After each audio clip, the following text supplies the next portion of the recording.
Hi friends, welcome back. We have another What's for Dinner video here for you today. We had some really yummy stuff around here this week. It really hit the spot for us, and I filmed, of course, to show you, maybe that you can get some ideas and inspiration while you're here watching along with me. So I'm gonna get right on in today's video. Let's get started.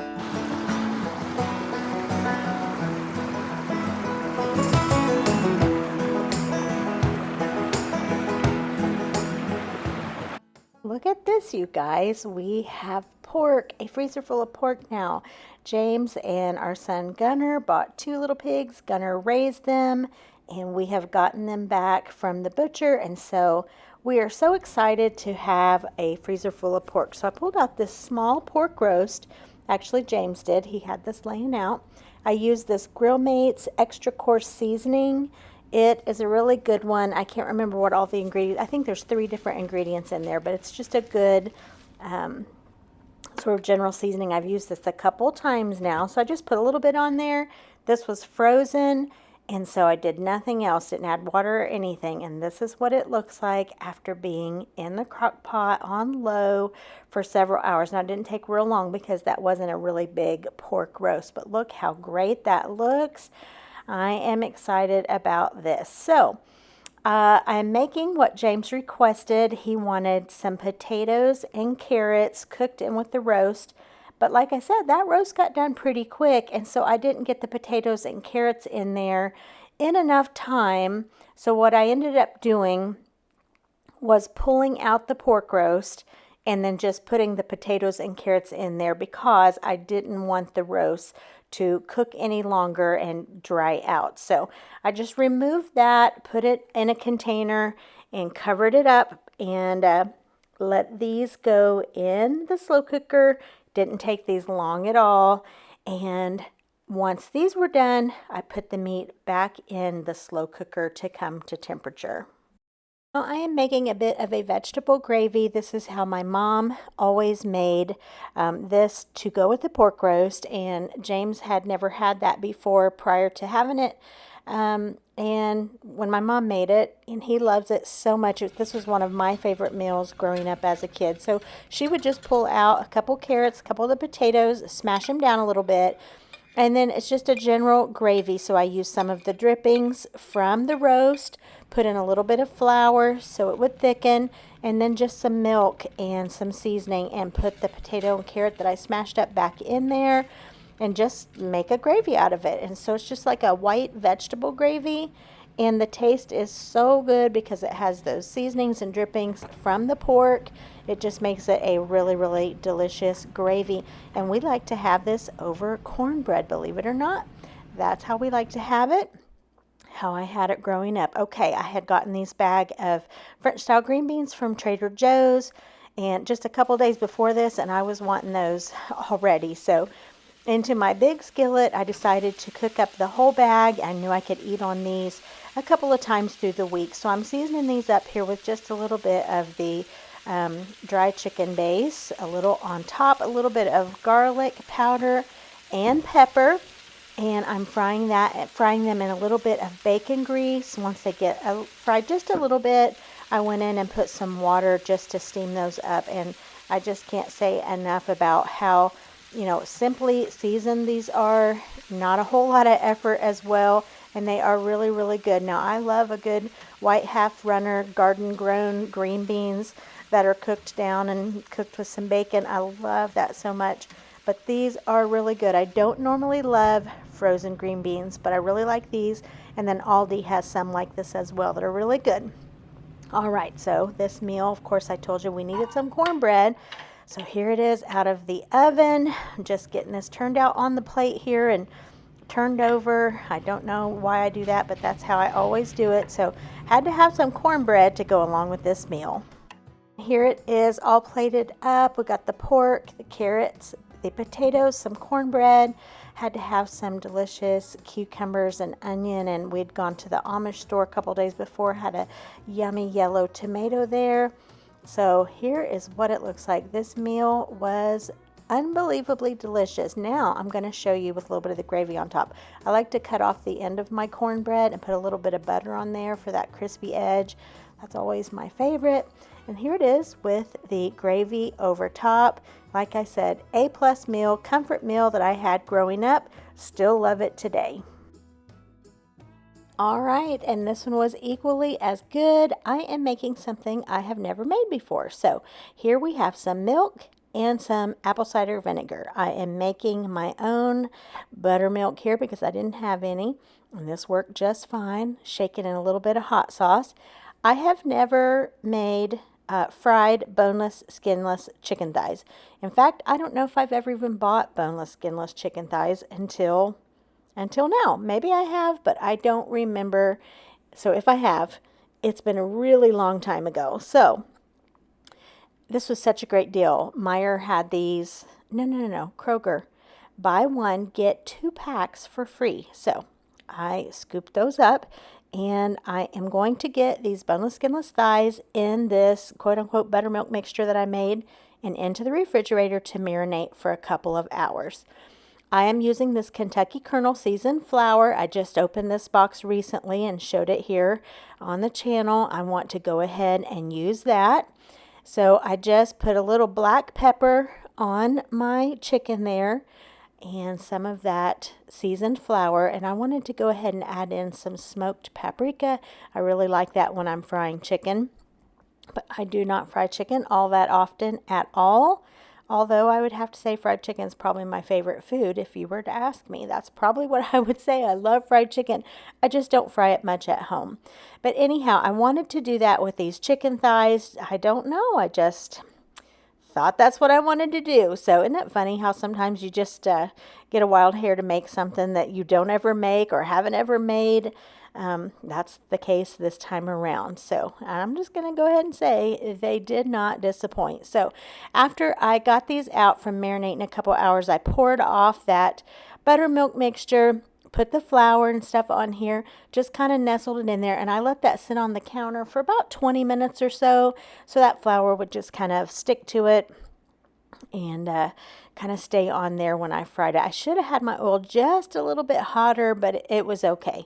It didn't hurt anything in the end. So I'm getting these in here in my great big skillet, and I'm just going to let these fry up. Look here, we got a good golden brown, and these were so quick to fry up without the bone in there. They're not, real big cuts of meat anyways, and they fried up really quickly. And like I said, I already said they were so good. They really, really were. So let's see what else I'm making to go along with this today.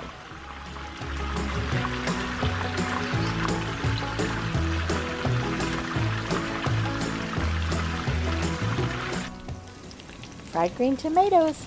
That's what we're having along with our fried chicken. It's just feeling very southern tonight, isn't it? We went to the Amish store, I mentioned that earlier, and I picked up these 2 really, really big green tomatoes. And honestly, I shouldn't have fried both of these. I was not thinking. And I just started cutting them up. I'm like, okay, this is going to make a lot for me and James. But I actually packaged up some chicken and some of these fried green tomatoes and sent over to my in-laws. And so that was a great way to share some of this yummy food when I had made definitely more than James and I could eat. So I'm just chunking these up this time around. I've never fried green tomatoes this way, but I heard someone say recently, I don't even know where, I saw a little reel or something, instead of frying them, just to chunk them up. I don't know after doing it now if it's, if I would prefer one way over the other. I don't know, but this was equally as good. I guess it's just half dozen one or the other, whichever way you prefer to do it. Now, that Kentucky Kernel seasoned flour, it says on the package that it's good for vegetables, it's good for gravies, it's good for all kinds of things. So I had that out and decided that's one more way that I could use that up. Sprinkled that over the top. Now you saw me pour in a little bit of milk. I just wanted this to have a little bit of moisture to these before I put on that flour. And then I fried these in batches. I did 2 batches of these tomatoes. And you can see here, of course you could use your little tongs and turn over each individual piece, but I just I'm always seeming to be wanting to do things quicker and in a hurry. So I just used my turner there and got everything turned over, and look how yummy these look, all golden brown and crispy. I just laid them out on a plate there, and so I could absorb some of the grease on the towel. And here I go with round two. Put a little salt on there after they came out so that salt would stick. And look at the chicken. Yes, now, one couple pieces got a little darker than the others, I guess, just where they were placed in the pan. But I fried a total of 6 of these. Like I said, I sent a couple over to my in-laws.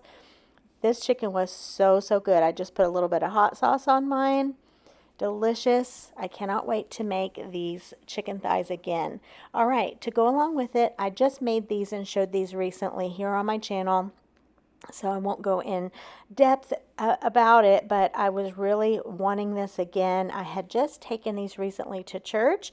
They're dressing balls. You just make your box of stovetop stuffing, stovetop dressing, whatever.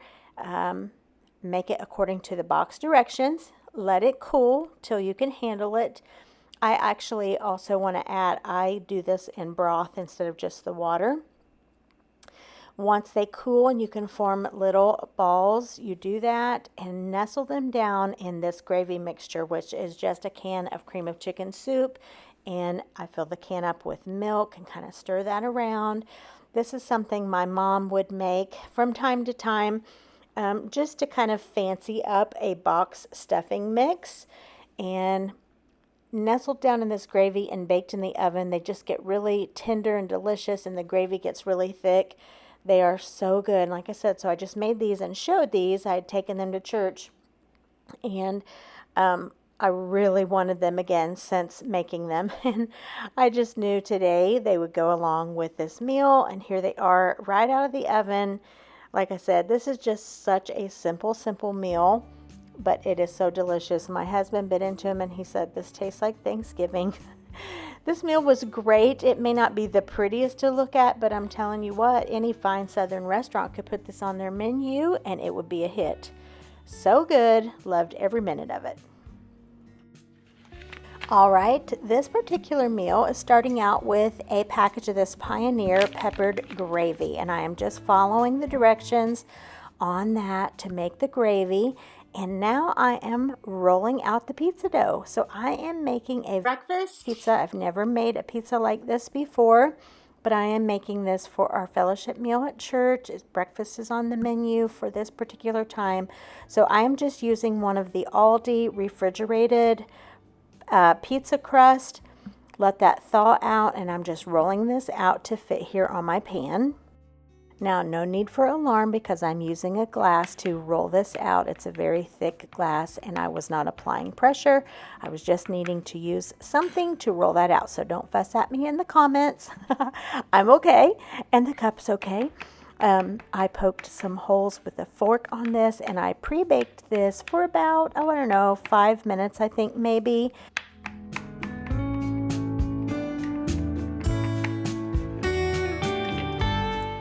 While that pizza crust is baking, I am putting together here the gravy. Like I said, just follow the package directions for that. It comes together very quickly and thickens very quickly. You have a great base for this breakfast pizza. I also decided to use this bag of the pre-cooked turkey sausage crumbles. This made it so convenient, especially for this morning. I scrambled up a couple of eggs, and I've got my skillet on low. These are already pre-cooked, but I wanted to warm them up a little bit before I put them on the pizza. So here it is out of the oven. Just topped the crust with the gravy for the sauce portion, and that made just the right amount. And then I went over top of that with the sausage crumbles, the scrambled eggs, and topped it with cheese. Ever since you came into my life, it felt so good, it felt so right. You bring the sun on cloudy days, all the birds sing your praise. Do, do, do, do, do, do, do. It's your face, your laugh, the way you hear music and the way you dance, but it's your soul that sings to me. I'm here to hold your heart. It's the sweetest gift that I will not drop, and I promise to always stay true. Yeah, I love you so. I love you so. I decided to use a little bit of onion, salt, and parsley for the top, and then I just took this like it was and baked it for about 10 minutes prior to lunch at church, and it was really, really good. I will definitely make this again. So customizable, you could do whatever you wanted for a really yummy breakfast pizza. I'm going to show you a couple of things that I made and took to my parents. My dad had mentioned thinking that some minestrone soup sounded good, and so I did not know really ahead of time to buy ingredients for it to make it, but I felt like I could probably pull it together from what I had here at the house, and I was able to. So in my Dutch oven here, a little bit of olive oil and onion, and I had just a little bit of peas and carrots in the bottom of this bag. And I added in some of the green beans that I had made the night before, and the Trader Joe's green beans that I showed you. From my pantry, I had a can of tomatoes, a can of tomato soup, chili beans, which I decided not to use, and ditalini pasta. I did not have cannellini beans. There were some ingredients I probably could have put in there if I had, but I did not have. And honestly, I am so glad I filmed this because this was so delicious. I would make it the same way again. I've made this type of soup many times, but never this way. So I'm glad I filmed it because it was really good. This was kind of a small batch. I didn't want to make, you know, a huge amount for them to have to work through for my mom and dad. I just wanted to do a small amount, so this was perfect. I'm seasoning this up with some Spanish paprika. I am using garlic powder, pepper, and I put just a little bit of beef base in there and some Italian seasoning. And then I, of course, you saw as I emptied those cans, I filled them back up with water to make a yummy broth. And I just let this simmer kind of low and slow. Like I said, this was so good. I would make it this very same way again. And it would be a great amount for James and me too. So sometimes I get carried away and make really big pots of soup, and then we have it for a long time to have to eat on. You know, of course we don't eat it on a long time, but I'm just saying I could scale back sometimes too. This was a really good amount for just, you know, a few bowls of soup. So this will simmer and cook away here. And what I did here towards the end when I was, you know, wanting to go ahead and get ready to take this to my parents, I added in that ditalini pasta. I probably put maybe a half a cup and let that cook. And here it is. Like I said, so good. I didn't put any spice in this in any way. I didn't want to make it spicy for them. They loved it. My dad said he just could not get enough of that soup.